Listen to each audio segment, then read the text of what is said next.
विद्यार्थियों के लिए नया छात्रावास बना है। विद्यार्थी चूंकि बढ़ रहे हैं अगले वर्ष भी, तो उनके लिए आचार्य धरसेन छात्रावास का उद्घाटन श्रीमान प्रदीप जी चौधरी, श्रीमान कुसुम जी चौधरी के द्वारा ये छात्रावास का उद्घाटन होगा। उसी क्रम में साथ में ही 3 विद्वत कक्ष जो हमारे बीच में बने हैं, श्रीमान बीरेन जी हरसौरा, महेंद्र जी लोहाड़िया और श्रीमान बालचंद जी, बाबूलाल जी और तेजमल जी परिवार के द्वारा होगा। पहले जो हमारा वहाँ पंडित गोपाल दास जी वरिया विद्वत कक्ष है, उसका उद्घाटन श्रीमान बीरेन जी हरसौरा।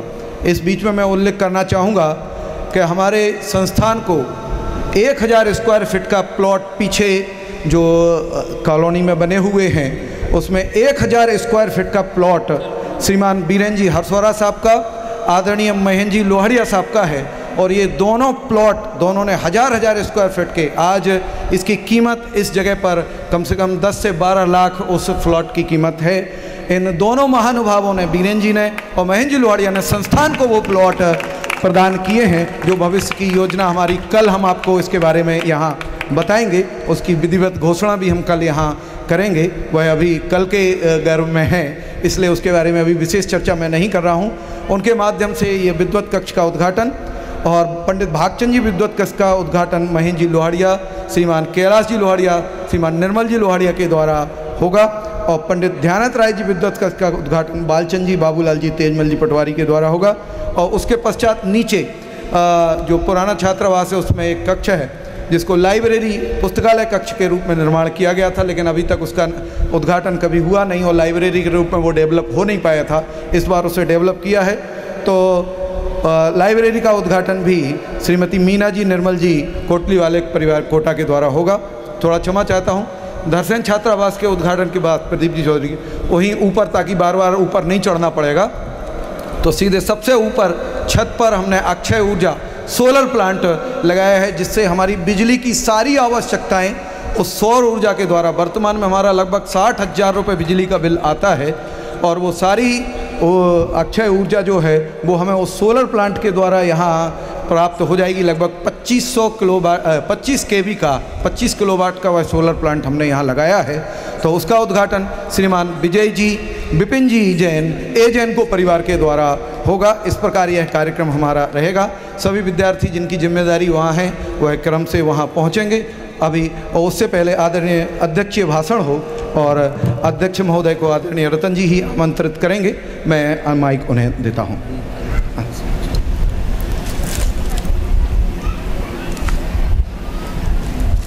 कुछ इस प्रसंग पर दान राशि आई हैं। 1 लाख रुपया श्री प्रदीप जी चौधरी के सन्मरण परिवार की ओर से आया है।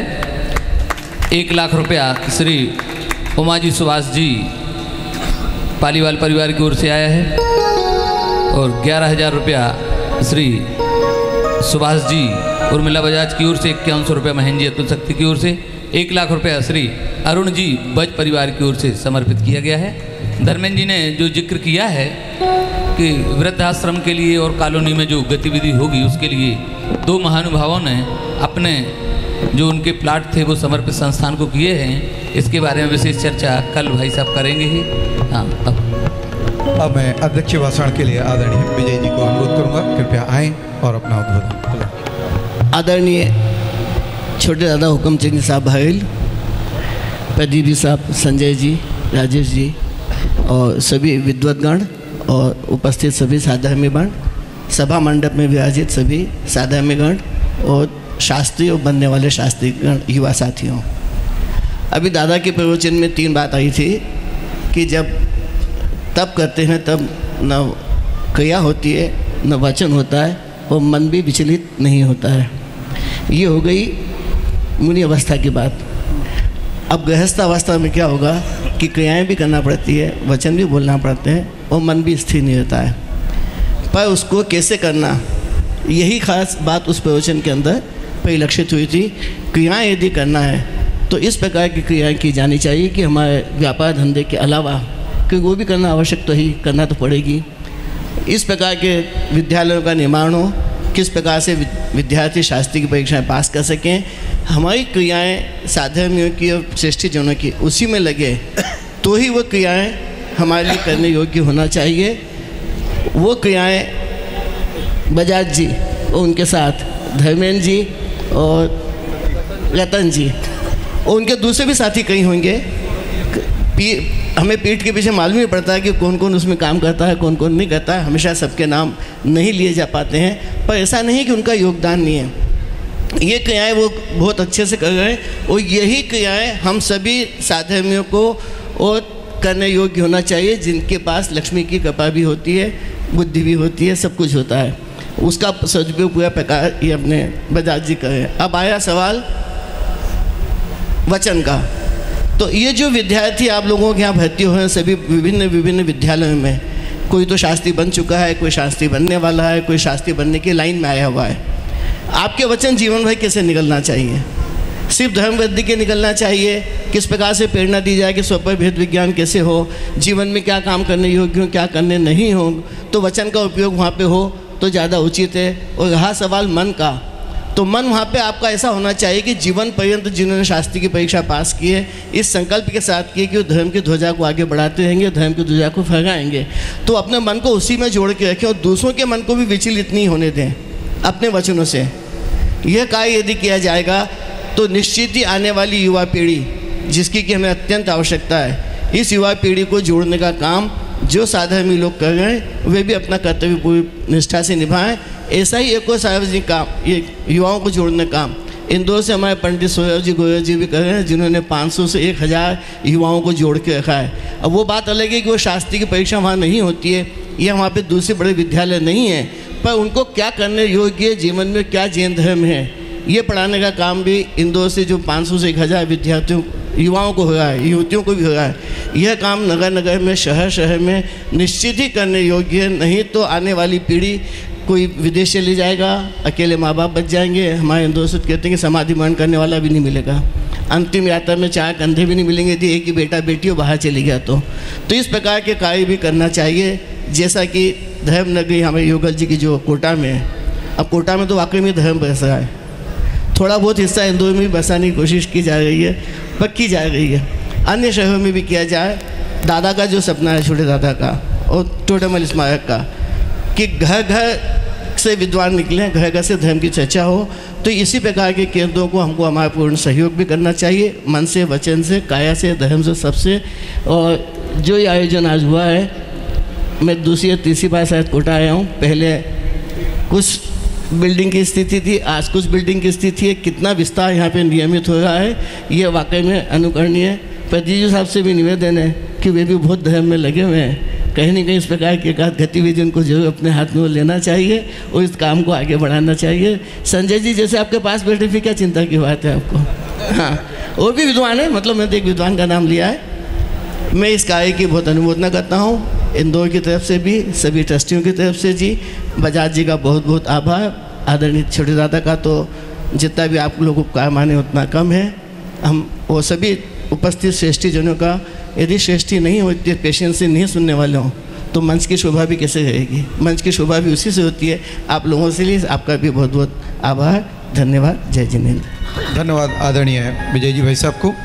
इस अवसर पर हमारे कक्षा कक्ष के उद्घाटनकर्ता श्रीमान भानु जी पाटनी की ओर से 51,000 रुपये की राशि उन्होंने बोली है, और श्रीमान कैलाश जी महेंद्र जी लोहाड़िया के द्वारा 21,000 रुपये की राशि भी संस्थान को प्रदान की गई। उनके लिए बहुत बहुत आभार। अब मैं आभार प्रदर्शन के लिए आमंत्रित करूंगा आदरणीय प्रेमचंद जी भाई साहब को में आएँ और आभार प्रदर्शन करें। सम्मानीय दादा एवं सभी विद्युतगण और उपस्थित मंच पर सभी अतिथिगण, सभा में उपस्थित सभी मुमुक्षु भाई एवं बहनों,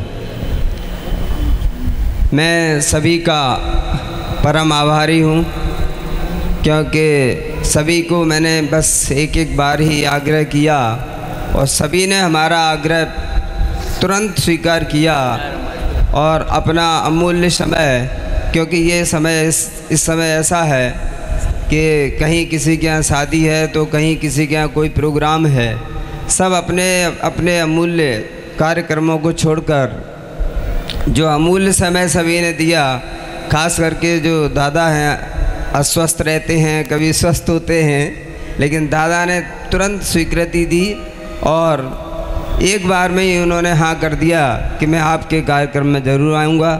इसी तरह सभी जो मंच पर उपस्थित हैं सभी लोगों ने हमारे एक बार के आग्रह को स्वीकार किया है और सभी जो हमारे कोटा की समाज के और अन्य भी जो बाहर से पधारे हैं, सभी लोग कार्यक्रम की छवि बढ़ाने के लिए यहाँ पधारे हैं। मैं सभी का हृदय से आभार करता हूँ।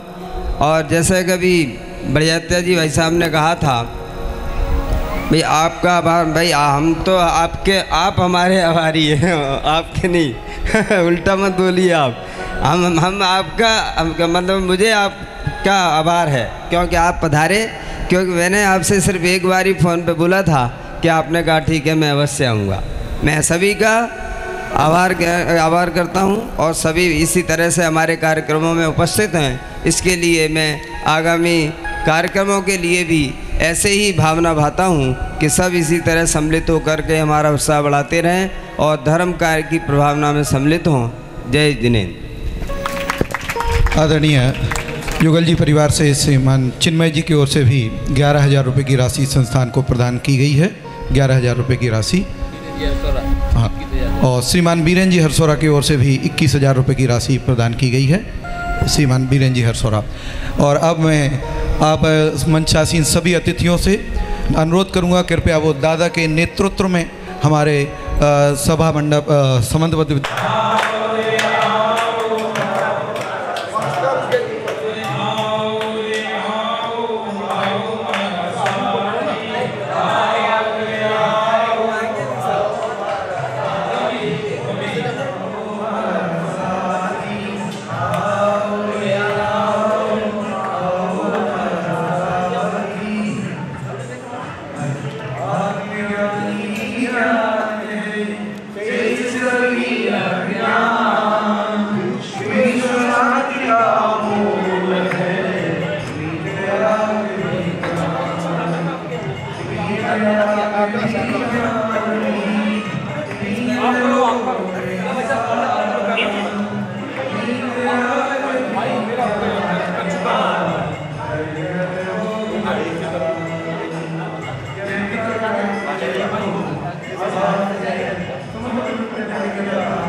मन में आनंद अपार है।